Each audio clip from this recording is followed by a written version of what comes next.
welcome to episode 7 of How We Got Here. Okay, this is our behind-the-scenes bonus episode. So many of you have asked us what goes into making these podcasts, so we're going to give you a little look. But don't worry, we will be back in your life very soon with Season 2. I'm an investigative reporter with WWBT NBC 12 in Richmond, Virginia. I also work for Investigate TV. You can find some of my stories at investigatetv.com.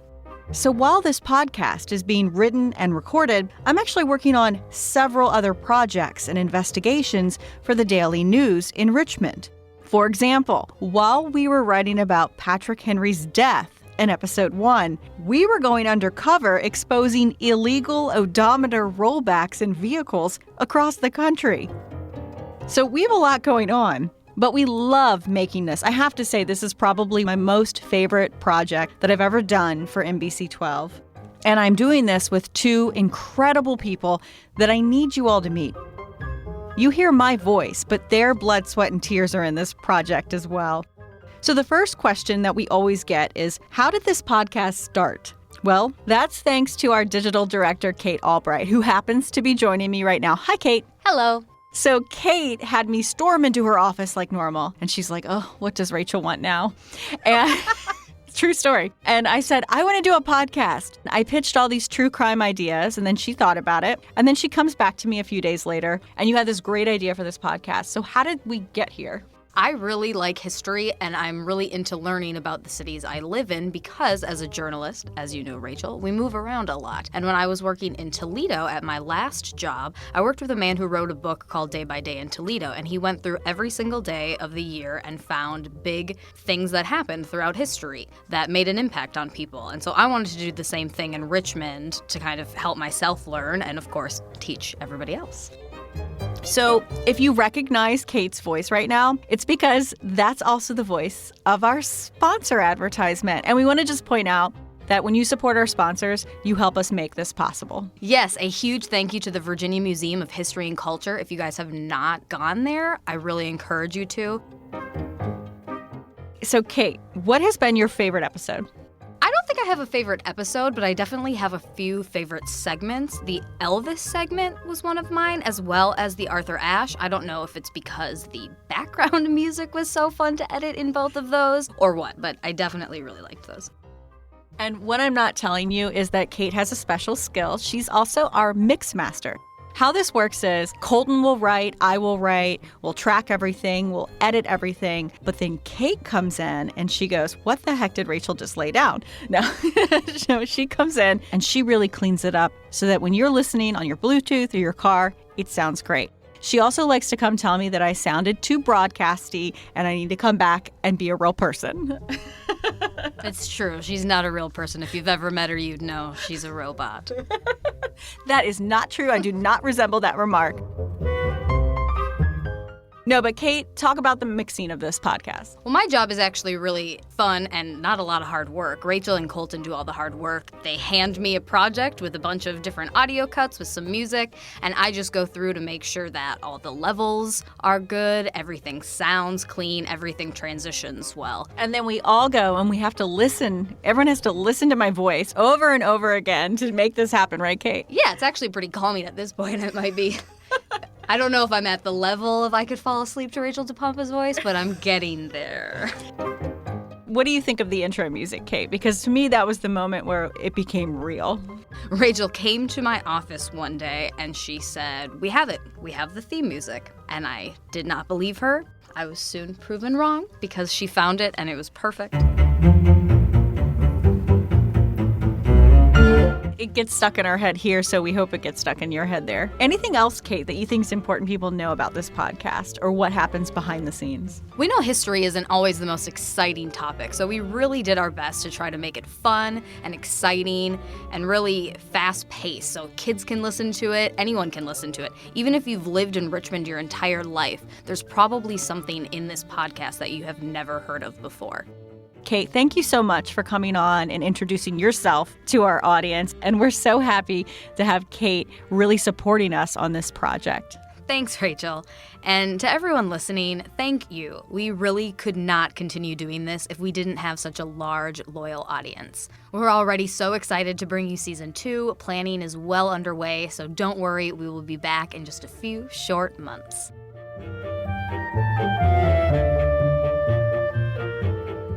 These stories would not happen without the wit and pen of executive producer Colten Weekley, who happens to be joining me right now. Hi, Colten. Hi, Rachel. So you probably hear me mention Colten in the podcast often. I say my producer Colten went on this interview, or my producer Colten wrote this piece. I want you to know that he researches and writes about 80% of the stories I'm telling you. He's our fact checker.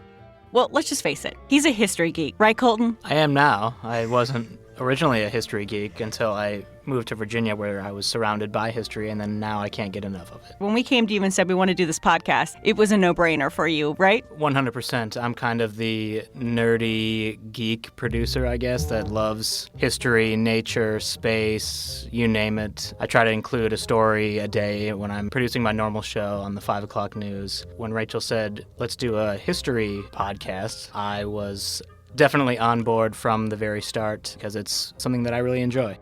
It is so difficult to put these together. There's so much that goes into it. Were you surprised, Colten, at how difficult it is to create these episodes? I was incredibly surprised because you hear podcasts and you think it's just 2 or 3 people sitting in a room around a microphone, and they record it and they hit send and it's out there for everybody. But the hours that we put into each episode are kind of staggering, actually, from the moment that Rachel came to me with the idea of what's our format going to be, are we going to do a this week kind of thing, which we ended up doing, and then researching each of those days to try to find things that we think our listeners would be interested in or that they could learn about. And then once we kind of nailed down those topics, kind of going on a deep dive to find out everything we can that A, is factual and B, would be interesting to the listener. I know we mentioned it in, I think, episode 3 or 4 when we're talking about Watergate. I fell down a number of internet rabbit holes throughout this project because you never really know what you're going to find, especially when you're researching controversial topics, like Watergate. There's a little bit of everything out there. Sifting through the weeds can get you lost sometimes, which certainly happened to me.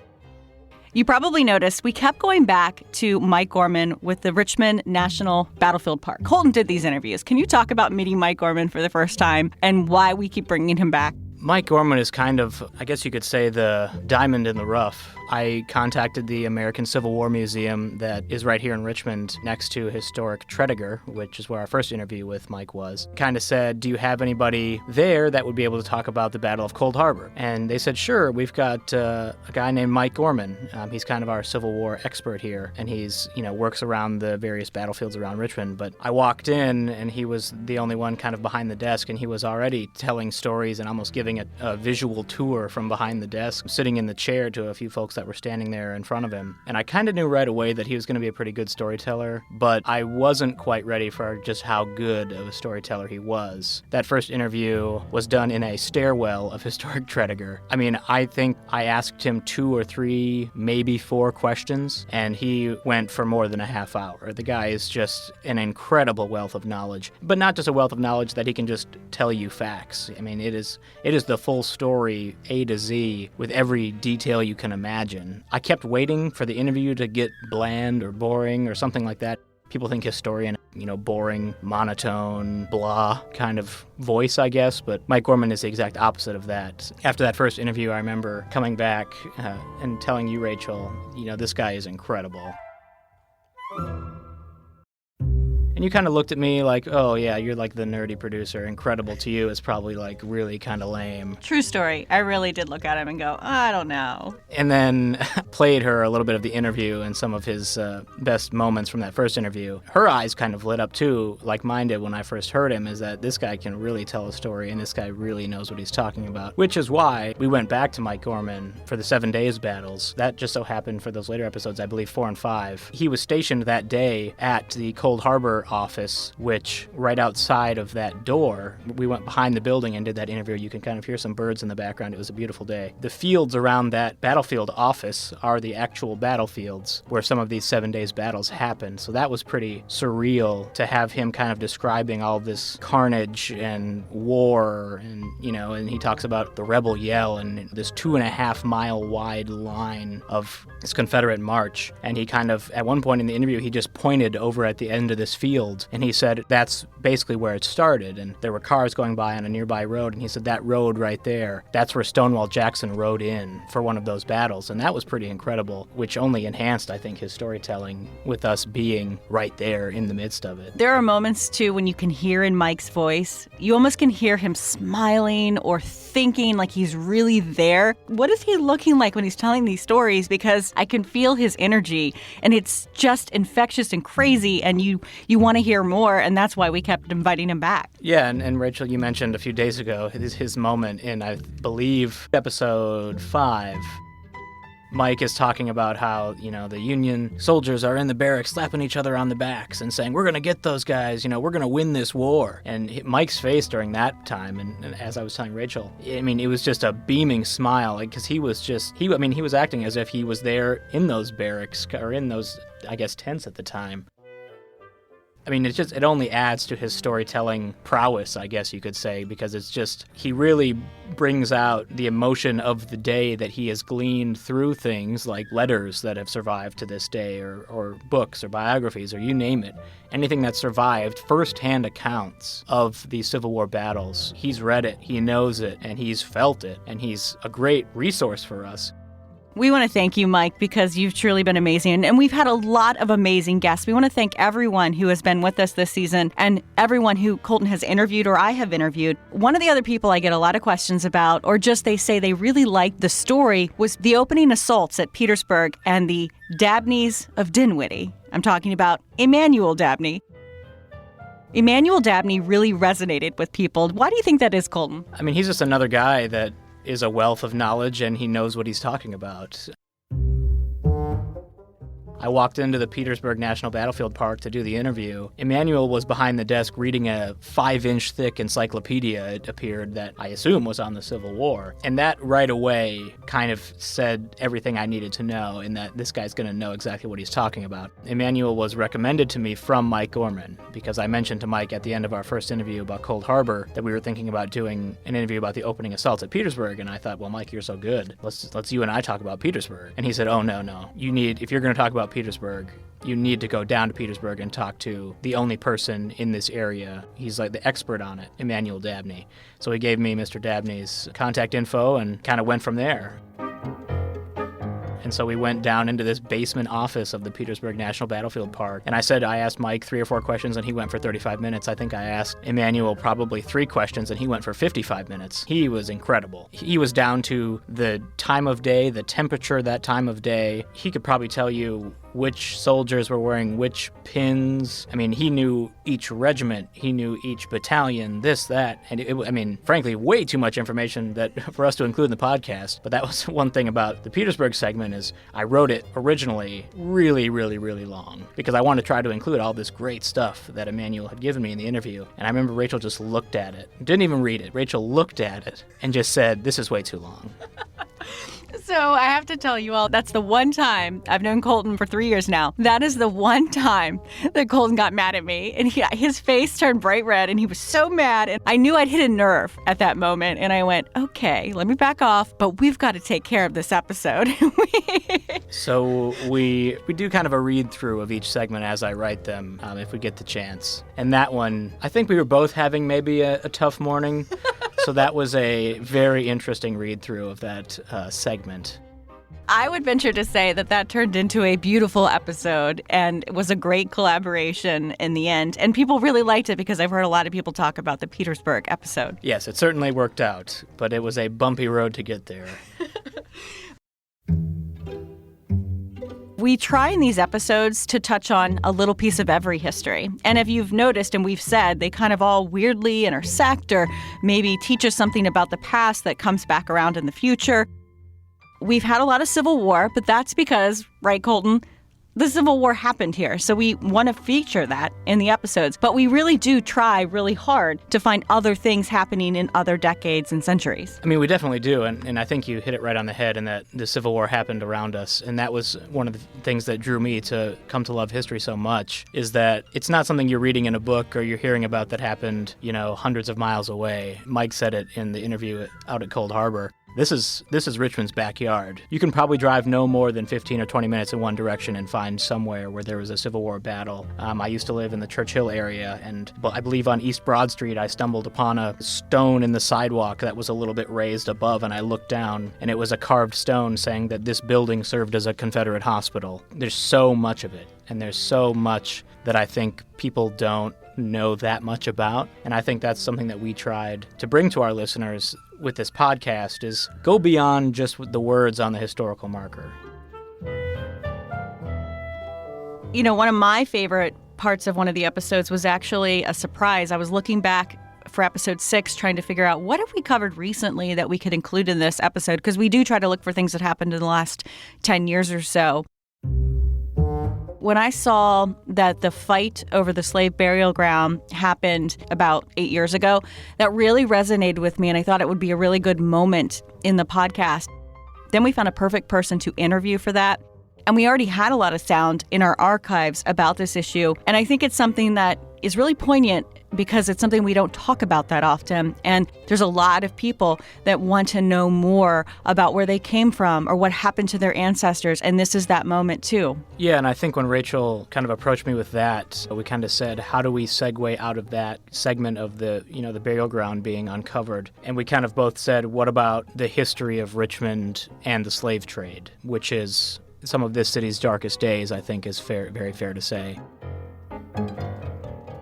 Well, something that really surprised me is when I used to live over in that area of town. I was walking on Broad Street towards downtown, kind of right where we go over 95, and there was the historical marker for, I believe, Gabriel Prosser, and that was where he was executed. If you go down below, there's this little dirt path off the sidewalk that goes below Broad Street. It brings you down to this big, huge grassy field. It looks almost like a soccer field without any, markings. This is that burial ground, and I didn't know about this, and this was long before Rachel and I talked about doing this. It was just chilling to see you're standing under Interstate 95, basically, in the middle of downtown, and it's just this big grassy field, and you read these signs that hundreds, if not thousands, of slaves were buried here, or, for lack of a better word, dumped there. Because when the James would overflow, it would pick up these bodies and carry them out to sea, basically, from Richmond. And it even says, many of the bodies are no longer there because the river swept them up. But you can imagine, for people whose ancestors these were, this is just horrific. And this is near, the Lumpkins jail site, which we mentioned. I think the most chilling part about it for me, and we didn't get into this in the podcast, but right down near that area, if you turn around, there's a big kind of pillar that holds up Interstate 95. And there's a small little marker that you'd miss if you weren't looking for it. Turn around. That massive stone block that's holding up Interstate 95 is the exact stone that was used as the city's gallows. And that really, punch in the gut, because it was just how many thousands of people took their last breath standing on that rock that now thousands of people traverse over every day, not thinking twice about it. Unbelievable. And I guess one other thing, Rachel, while we're talking about things that kind of really surprised us, actually came in episode 2. Coming from the Midwest, I'd seen Loving versus Virginia. I didn't really know what that meant until researching for episode 2. Just stunned that in 1967, marrying someone of another race was illegal, not just in the Deep South. Virginia is the Mid-Atlantic, and it was 16 states where marrying someone of a different race was illegal in the years leading up to 1967. That is less than a generation ago, and that really was whoa. I need to take a step back from that, because that, talk about a punch in the gut. That just is stunning to me. You can't make the argument, oh, that was 150 years ago, that was 200 years ago. We're past that. We've gotten past that. We haven't. People are alive today that remember that very well. that's why we're here, is to kind of spread the knowledge around about what happened in all these different decades and all these different time periods. And I want to let you know, it's been so fun to put this together, and we're so appreciative of Colten to trek all across Virginia to research these stories and write a lot of these stories and tell these stories with us. And we want to make sure that he gets the credit he is due, because he's done a lot of work on this. But also, we are working on season 2 right now, aren't we, Colten? We are, and I will not let this go into the edit. Rachel said episode 2 twice. I had to correct her and say season 2. Yes, we are working on a season 2. Such a fact checker. It's important to be correct. Yes, I'm excited about season 2.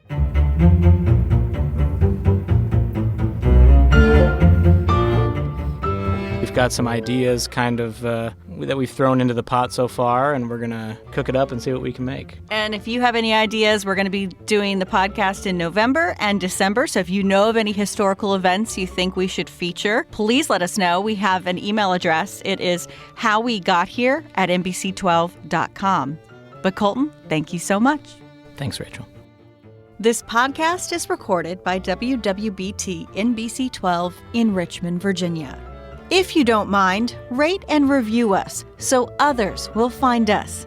And as we mentioned, season 2 is a go. We'll be back in your life in November.